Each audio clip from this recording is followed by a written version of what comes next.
Anyone would think that I'm actually murdering these 4 girls, but no, I'm just moving outside where it's nice and warm and sunny and they can get some grass as well. So anyway, coming up on today's video, I found an issue that we have with the quail. Let's get into that.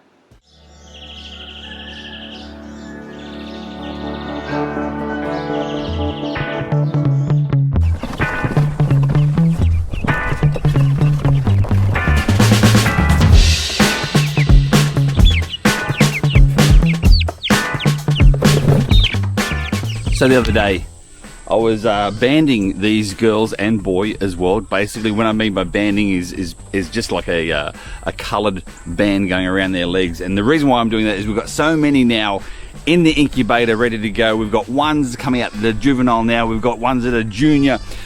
At the moment, we've got 4 age groups of quail. You can hear the girls in the background. We've got 4 age groups of quail, so I'm banding them to keep them in their age groups and to keep the colours the same, so we know exactly which ones are basically how old. That's part of the thing too. So, but when I was banding them around their legs, obviously I pick them up and I have a look. I inspected them. Unfortunately, these girls, some of these girls, have bumblefoot. Bumblefoot is an area whereby they've got on their feet themselves, they're on different surfaces, different areas, and it creates cuts and sores and infections inside their feet. Now, I do believe the main reason for that is that my fault, 100% my fault, I probably used the wrong galvanized wire for their footwork along here itself as well. I should have used a galvanized wire that is actually coated in some sort of rubber coating as such. So I had a look at different things, several different things. I looked at replacing the whole undercarriage of the wire with the coated one as well. That would mean I would have to pull all this down, redo it all, put the girls somewhere else. A lot of work. That's a lot of work. Or I looked at spray painting, something like spray foam, whatever.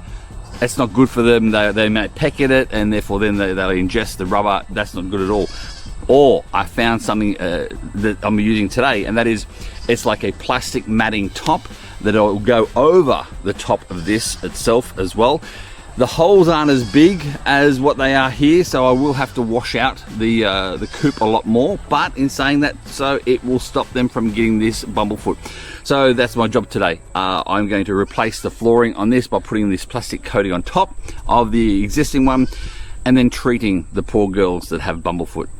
By treating, it's basically a warm, soapy bath in there to get all this nice and soft, their feet nice and soft. You then pull the plug of the bumblefoot itself, and then I've got antiseptic cream, which I'll put some antiseptic cream on them and leave them be on their new run, and hopefully cross fingers, that's the end of that. So there you go. My fault. Shouldn't have used this galvanized wire. So if you're looking at doing quail in the future, don't use galvanized wire on the base.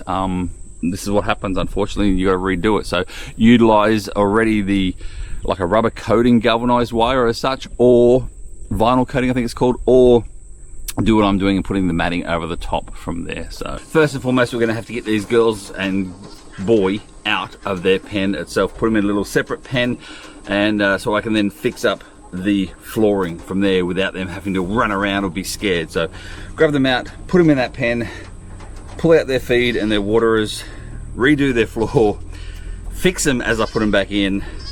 It's a big job. It's a big job.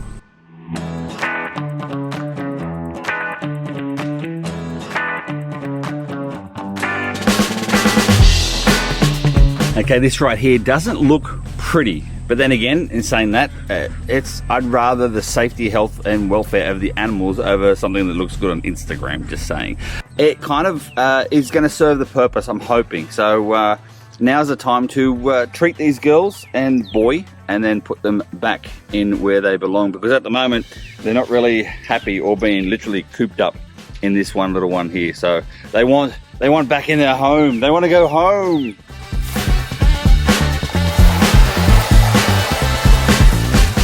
Okay, just a little bit of warning. It can be a little bit of graphic, this next particular footage. So if it is, I do apologise. But again, this is homesteading life. This is our boy. This is our male. He crows quite nicely, and he does take care of the girls as well. One rooster. This is the one surviving rooster out of all of them, all 7. This is the only one that's left. Hey, buddy. Hey, buddy. So he's not too bad. This is what Bumblefoot is.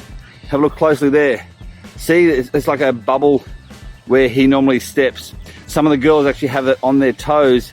He's got it on his pads here.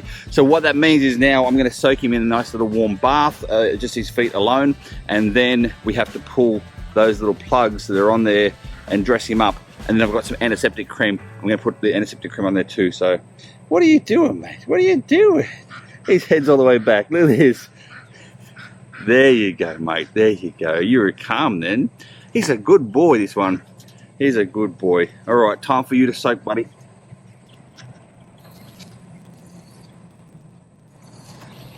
Okay, what I've researched is when they actually do start bleeding a little bit, that means the plug has been pulled and now the pus, etc., can escape, which is a good thing. You don't want that in there as well. So I'm just going to dry off his legs and feet right now, and his bottom half too. He actually quite enjoyed that little bath, I will say. And then I do have some antiseptic cream. Put some antiseptic cream on this little guy and go from there. Check out the new digs, mate. Check out the new digs. There you go. So it does look like his feet may be a little bit tender. He's a little bit antsy about walking around on them as much. He's getting better now. I think personally that that plastic is going to help them quite a lot. All right, moving on to the next girl. So it just so happened to be this girl, she's the one that's okay. So, mind you, she's getting a bit of feathers off the back of her neck from him. This must be his favourite, so I'll put his favourite in with him, you poor thing. There you go, girl. All right, next up. Next. Patient. Okay, who have we got here? How's she looking? Oh, and this one here, absolutely perfect. Not an issue in the world for this one. You can go back in straight away too, girl. There you go. Don't have to deal with you, that's good. The less the better for me. Enjoy your new digs. Oh, come on, girl. Come on, girl. Okay, this one here, let me see what you've got here, miss. Okay, this one here, she's got a couple here on one foot there and one of her toes there. Quite small, but still left unattended, they become quite significant. So on the toes isn't too bad, it's quite small. So let's get her done. Are you ready, girl? Oh, she's not liking this. Wait till you feel the water on your beautiful little tootsies. Water on the tootsies.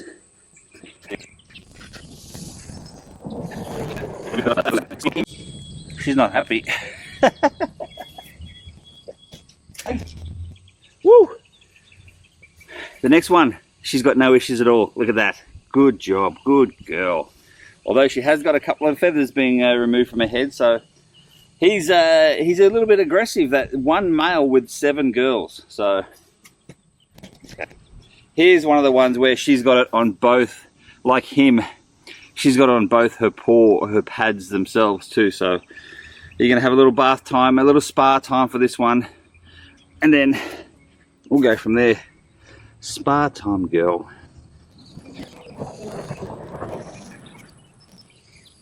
A good dollop of... Oh, another one with the... He is aggressive. Okay, this one's got it on one pad and one toe as well, so... Alright, little miss, here we go. Sorry about that, the last video just shut down because my camera is overheating because, hey, it's Alabama. So these girls and the boy, they look like they're okay again and amongst this, but you will see right here, if I open this door and show you around, they're already starting to poop and that poop isn't actually falling all the way through. So I will have to wash these cages out a lot more often than I used to before, because the size of the holes are not anywhere near as big as what they are on the galvanized wire. But in saying that, I personally would rather wash these out once, twice, 3 times a day, as opposed to have my animals sick and going through pain like that too. So, all right, that one's done. I've got to get this coop done now too. This one's going to be a lot easier because it's a lot smaller. Probably going to have 1 or 2 only in this particular one here, so it's not too bad, as opposed to that one there. Meanwhile, oh, have a look at the boy. You can see him right there. He's got one leg up and standing on the other leg, so that might be a little bit of pain, a bit of soreness for him as well. So, but in saying that though, I am happy I caught it now and got it done. My fault, 100% my fault. I shouldn't have used this galvanized wire on the base. And so if you're hosting quail, please don't use galvanized wire. It's not good for them at all. We all make mistakes, and hey, I try and rectify mine as best I possibly can. Anyway, I'm gonna leave it here. I've got 2 more quail hutches to build. Yeah, I know, more because of the ones in the incubator, and everything's getting hot in here. The camera's gonna shut down again. So this is Craig from ShellBee Homestead, and as always, I'll see you around like a quail risol. Oh, did you see the last post video? Yes, I did have roasted quail, and that was absolutely delicious. So I will be making quail rissoles very, very soon, so stay tuned. All right, girls, I'm coming to you soon now.